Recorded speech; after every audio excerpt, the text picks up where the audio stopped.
Baik, Assalamualaikum warahmatullahi wabarakatuh. Waalaikumsalam warahmatullahi wabarakatuh. Assalamualaikum warahmatullahi wabarakatuh. Waalaikumsalam warahmatullahi wabarakatuh. Baiklah, sebelum kita memulai pelajaran pada hari ini, ada baiknya kita berdoa terlebih dahulu. Silakan Rizal memimpin doanya. Mari semuanya, sebelum kita memulai pembahasan dan presentasi pada kesempatan sore hari ini, kita berdoa terlebih dahulu. Mari kita bersatu dalam doa. Tuhan, kami mengucap syukur untuk kesempatan yang luar biasa ini. Kami boleh bersama-sama berkumpul untuk boleh membahas sesuatu hal, berpresentasi Tuhan Yesus.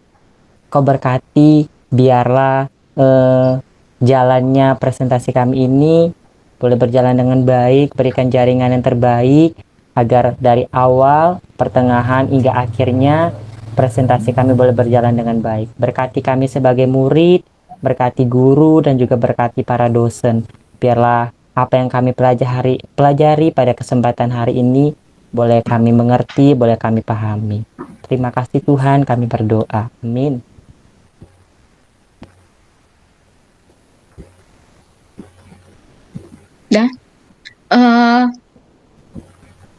Siapa yang tidak hadir pada hari ini?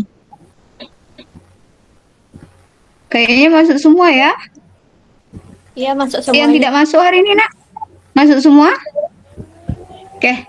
Alhamdulillah kalau masuk semua. Yang pasti, walaupun di masa pandemi saat ini, kalian harus tetap semangat belajar ya, tetap fokus. Sekarang apalagi kalian pada saat melaksanakan ujian semester. Jawablah pertanyaan-pertanyaan tersebut dengan baik dan benar. Oke, pada materi sebelumnya kita kan telah membahas secara singkat nih mengenai puisi. Siapa yang masih ingat puisi itu apa? Aisyah masih ingat, Bu? Aisyah? Ayo silakan Aisyah.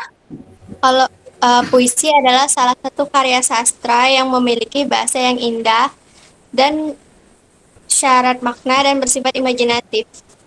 Iya, itu yang namanya puisi. Nah, pada hari ini kita akan membahas mengenai pada KD 3.17 yaitu menganalisis unsur-unsur pembangun puisi. Kemudian indikatornya di sini mengidentifikasi unsur-unsur pembangun puisi, lalu menganalisis unsur-unsur pembangun puisi. Adapun tujuan pembelajaran kita pada hari ini, tujuan pembelajaran yang hendak kita capai ya Nak, supaya peserta didik dapat mengidentifikasi unsur-unsur pembangun puisi dan peserta didik juga diharapkan mampu menganalisis unsur-unsur pembangun puisi. Itu tujuan kita, tujuan pembelajaran kita pada hari ini. Nah, jadi hari ini kita akan membahas mengenai unsur-unsur pembangun puisi ya.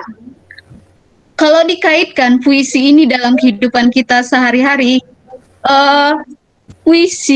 seseorang bisa menyampaikan ide, gagasan maupun kritik sosial kepada seseorang ini bisa melalui sebuah puisi.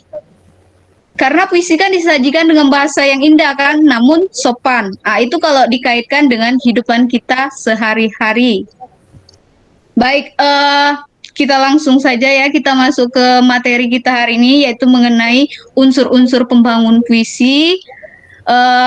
Ibu akan menampilkan sebuah materi, silakan kalian cermati ya materi yang Ibu sampaikan. Sebentar Ibu buka dulu. Oke, apakah sudah nampak Nak? Kelihatan, Bu. Sudah kelihatan? Nampak, Bu. Nampak, Bu. Oke, baik. Nah, ini pengertian puisi yang sudah kita bahas sebelumnya dan di awal tadi, bahwa puisi ini dia sebuah karya sastra yang syarat makna, bersifat imajinatif, dan tersusun dari larik dan bait. Itu untuk pengertian puisinya ya. Lalu, ini baru kita ke pembahasan pada hari ini, yaitu mengenai struktur fisik atau unsur-unsur yang membangun sebuah puisi. Jadi, unsur-unsur yang membangun sebuah puisi ini dia ada dua ya Nak. Yang pertama itu ada unsur fisik atau struktur fisiknya. Lalu yang kedua itu ada unsur batin atau struktur batinnya. Nah, kalau untuk struktur fisik seperti yang tertera di layar, yang pertama itu ada tipografi, ada diksi, imaji, kata konkret, bahasa figuratif, dan verifikasi, yaitu di dalamnya terdapat rima. Lalu pada struktur batin, nah struktur batin ini dia hanya ada 4, yaitu tema, ada rasa, nada, dan amanat. Kalau tipografi ini dia perwajahan puisi. Lalu ada diksi, ini kembali ke unsur fisik tadi ya nak. Jadi kalau diksi ini dia pemilihan kata yang tepat, kalau imaji ini dia daya pikir yang biasa dapat terlihat baik itu dari penglihatan, pendengaran, maupun perasa. Lalu ada kata konkret ini kata yang mudah dipahami. Lalu ada majas figuratif atau bahasa figuratif atau yang lebih dikenal dengan majas. Lalu ada verifikasi yang di dalamnya ada rima. Nah, kalau untuk unsur batin atau struktur batin puisi ini ada tema. Tema ini berarti dia ide dasarnya kan? Lalu rasa ini wujud ekspresi. Kemudian ada nada ini sikap saat membacakan sebuah puisi. Lalu ada amanat. Itulah penjelasan singkat Ibu mengenai unsur-unsur pembangun puisi nak. Nah, dari apa yang sudah Ibu sampaikan tadi, apakah ada yang ingin bertanya? Dari yang Ibu jelaskan secara ringkas tadi. Putri Siapa? mau bertanya, Bu. Putri? Ya. Oke, silakan Putri. Jadi gini, Bu. Iya. Dari materi yang Ibu sampaikan tadi, tipografi itu seperti apa ya, Bu? Tipografi, baik, bagus pertanyaannya nak. Tipografi, karena di situ tadi Ibu hanya menjelaskan secara singkat saja. Yang lain, apakah ada yang ingin menjelaskan apa itu tipografi? Teman-teman yang lain, apakah ada yang ingin menjelaskan apa itu tipografi? Ibu izin menjawab. Ya. Jadi dari yang pernah Nova baca di internet, tipografi itu adalah bentuk penyajian sebuah puisi. Bentuk penyajian sebuah puisi. Ya, bagus. Ada lagi yang ingin menambahkan, nak? Bu Rizal boleh tambahkan apa yang dijelaskan Nova tadi? Rizal? Boleh. Ya. Silakan, Sal. Nah, benar dengan apa yang disampaikan Nova tadi, Bu, bahwa tipografi itu adalah bentuk penyajian sebuah puisi. Nah, puisi ini disajikan seperti halaman yang tidak dipenuhi kata-kata, baik pada tepi kanan ataupun kiri. Terus dari baris puisi juga tidak selalu dimulai dengan huruf kapital atau diakhiri dengan tanda titik. Salah satu bentuk zigzag gitu contohnya, Bu. Oh, iya. Tuh, jadi dari dua temanmu tadi, Putri, sudah dijelaskan bahwa puisi ini dia tipografi ini adalah perwajahan atau bentuk dari puisi. Jadi puisi itu dia tidak mesti tepi kanan kirinya harus terisi ya. Terus tidak juga mesti diawali dengan huruf kapital maupun diakhiri dengan tanda titik. Contoh yang paling mudah diingat itu puisi tragedi Winka. Nah, tragedi Winka ini dia tipografinya bentuk zigzag. Tuh, itu salah satu contoh dari tipografi. Bagaimana Putri? Udah jelas, Bu, paham. Bagus. Alhamdulillah.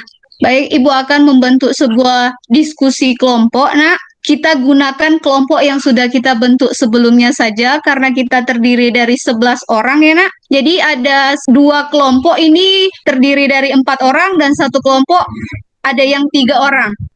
Dari kelompok itu nanti kalian akan mendiskusikan nih LKPD yang sudah Ibu bagikan di Google Classroom. Jadi kalian diskusikan LKPD yang sudah Ibu bagikan di Google Classroom tersebut berdasarkan kelompok yang sudah ditentukan. Silahkan kalian temukan solusi atas permasalahan yang sudah Ibu sajikan di LKPD yang ada di Google Classroom. Ya, silakan buka Google Classroom-nya dan buka LKPD-nya. Kalian diskusikan secara kelompok ya, nak. Oke, nanti kalaupun kalian sudah menemukan hasil solusi dari permasalahannya, silakan kalian tuliskan ya pada lembar LKPD-nya. Maria sudah selesai? Sudah, kelompok kami sudah. Oke, silakan Maria sajikan hasil kerjanya dari LKPD yang sudah Ibu bagikan. Jadi pada hasil identifikasi kami pada kali ini dari kelompok 2, hasil yang telah kami amati tadi berserta anggota kelompok bahwa unsur fisik itu dibagi menjadi 5. Ada diksi, imaji atau indera perasaan dan indera penglihatan.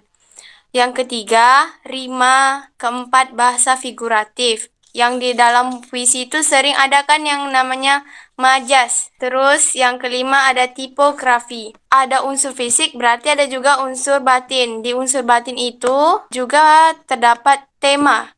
Tema itu tema yang digunakan oleh penyair, yaitu tentang misalnya percintaan. 2, rasa. Rasanya misalnya tadi kan kecemasan. 3, terus kita memaparkan puisi tadi, nada apa yang digunakan? Tadi itu nada yang digunakan adalah nada tegas. Terus amanat. Setelah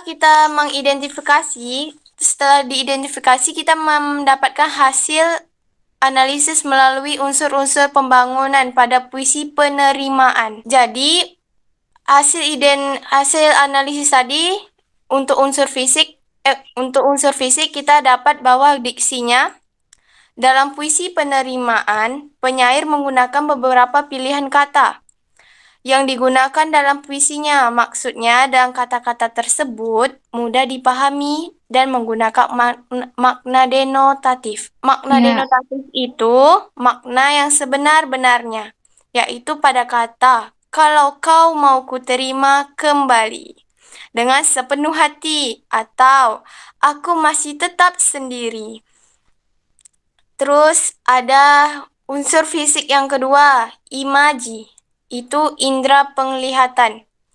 Ya, itu indera penglihatan kan kita, imaji ini kan dibedakan menjadi 2. Ada indera penglihatan dan indera perasa. Indera penglihatannya yaitu terdapat pada bait pertama tadi, kalau kau mau kuterima kembali dengan sepenuh hati, aku masih tetap sendiri. Dari puisi itu dijelaskan bahwa kita belum ada yang menemani, seperti kekasihnya yang menemani dahulu. Terus indera perasa. Nah, di indera perasa ini yaitu terdapat pada kalimat ku tahu kau bukan yang dulu lagi. Baik. Jadi puisi ini dia merupakan salah satu karya sastra yang bersifat imajinatif, syarat makna ya. Lalu di dalam sebuah puisi ini juga ada unsur-unsur yang membangun. Tadi ada 2 sudah dijelaskan bahwa ada unsur fisik dan unsur batin. Itu unsur-unsur yang membangun di dalam sebuah puisi.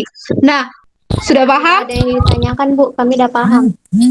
Alhamdulillah Sudah, Bu. kalau sudah paham. Untuk materi selanjutnya kita akan membahas mengenai menulis puisi ya untuk di pertemuan selanjutnya. Ya. Jadi dari sekarang silakan kalian baca-baca menulis puisi, cara-cara menulis puisi yang baik dan benar. Sebelum menutup pembelajaran pada hari ini, silakan Rizal pimpin doa. Silakan Rizal pimpin doa untuk menutup pembelajaran hari ini. Oke teman-teman, mari kita berdoa menurut agama dan juga kepercayaan masing-masing. Mari kita bersatu dalam doa. Amin. Baiklah, Ibu akhiri materi hari ini dengan mengucapkan Assalamualaikum warahmatullahi wabarakatuh. Waalaikumsalam warahmatullahi wabarakatuh. Baik Nak, silakan keluar satu persatu ya. Terima kasih untuk hari ini ya. Nanti kita lanjutkan di pertemuan Oke, Bu. selanjutnya. Sama-sama, terima kasih kembali. Tetap jaga kesehatan ya, jaga kesehatan. Ingat. Siap, Oke, Bu oke. juga, Bu. Iya. Terima kasih.